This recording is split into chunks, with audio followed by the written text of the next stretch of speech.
بسم اللہ الرحمن الرحیم۔ السلام علیکم ورحمۃ اللہ وبرکاتہ۔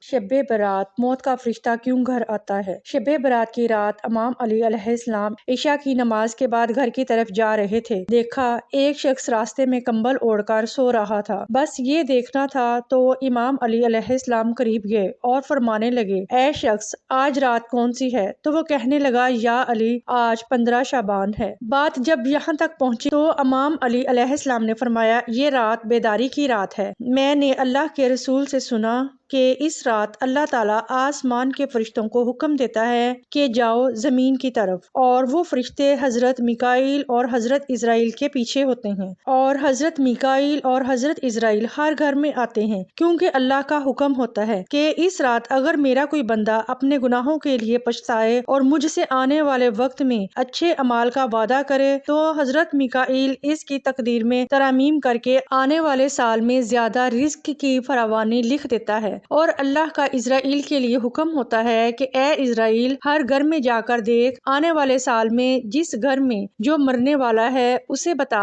کہ بیدار ہو کے اپنے اللہ کی عبادت کر، کیونکہ باقی اس کی زندگی میں کتنی سانسیں اور دھڑکنیں موجود ہیں، اور اگر کوئی میرا بندہ اس رات اپنی زندگی میں میری عبادت کے لیے مجھ سے مہلت مانگے تو اس کی زندگی میں فراوانی لکھنا، اور اگر وہ آنے والی زندگی میں مصیبتوں اور بیماریوں سے نجات مانگے تو اس کی آنے والی زندگی سے ہر مصیبت ختم کر دینا۔ اے شخص، اس رات تمہارے پروردگار کا حکم ہوتا ہے کہ اے فرشتوں، تو جاؤ ہر گھر میں نگاہ ڈالو، آج کی رات کسی بھی انسان کی کوئی دعا رد نہ ہونے پائے۔ 15 شعبان کی رات اللہ تعالیٰ سے اپنے گناہوں کی معافی مانگ لیں اور خوب عبادت کریں۔ اللہ تعالیٰ رحیم رحمان ہے، مالک ہے، خالق ہے۔ زندگی میں وہ لوگ ہمیشہ پرسکون رہتے ہیں جو نہ ملنے والی خواہشوں سے زیادہ ان نعمتوں پر شکر کرتے ہیں جو انہیں اللہ تعالیٰ نے عطا کی ہیں۔ دعا ہے اللہ سبحانہ وتعالیٰ آپ کو دنیا اور آخرت کی تمام برکتیں اور سعادتیں عطا فرمائے، خوش رہیں، خوشیاں بانٹیں۔ دل سے دعا ہے کہ آپ جن دعاؤں کے لیے ہاتھ اٹھائیں فرشتے انہیں عرش الہی تک لے جائیں اور آپ کے ہاتھ گرنے سے پہلے وہ دعائیں قبول ہو جائیں۔ زندگی کی کتاب کے سب اوراق ہمارے مطابق نہیں ہوتے، بس اگر کوئی ایسا ورق سامنے آ جائے جس میں راحت اور سکون کی بجائے تکلیف، بیماری یا آزمائش ہو تو صبر سے کام لے، کیونکہ وقت بدلنے میں دیر نہیں لگتی، اور جس نے یہ بیماریاں، بارش اور سیلاب کی آزمائشیں دی ہیں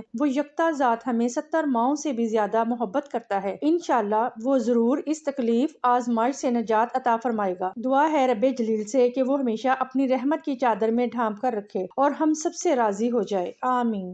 دل سے دعا ہے کہ اس دن آپ جن دعاؤں کے لیے ہاتھ اٹھائیں فرشتے انہیں عرش الہی تک لے جائیں اور آپ کے ہاتھ گرنے سے پہلے وہ دعائیں قبول ہو جائیں، آمین ثم آمین۔